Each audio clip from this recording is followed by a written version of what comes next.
명태균 씨는 김영선 전 국민의힘 의원의 공천 논란에서 정치 브로커로 세간의 이름이 오르내렸습니다. 법원은 명 씨가 윤석열 전 대통령 부부에게 청탁한 내용이 그대로 이뤄졌다고 단정하기는 어렵다고 판단했는데요. 특검이 남은 재판에서 중간 과정을 더 촘촘히 입증해야 할 것으로 보입니다. 신규혜 기자가 보도합니다.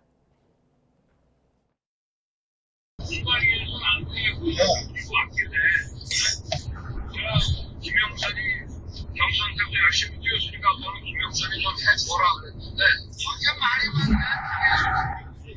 진짜 평생을 잊지 않겠습니다. 고맙습니다.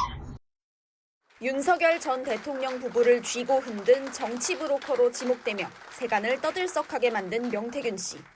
김영선 전 국민의힘 의원의 지난 2022년 보궐선거 공천 과정을 두고 논란이 됐는데 명 씨와 김 전 의원 사이의 금전 거래는 검찰에서, 명 씨와 윤 전 대통령 부부 사이 여론조사 거래는 특검에서 각각 맡아 기소했습니다.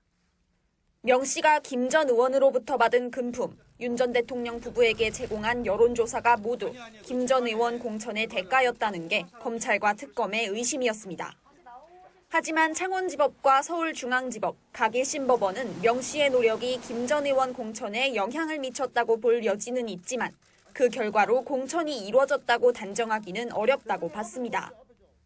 두 법원은 일단 윤 전 대통령이 윤상현 당시 공관위원장에게 김 전 의원 공천을 언급하긴 했지만 다른 공관위원들에게까지 전달됐다고 보긴 어렵다고 지적했습니다.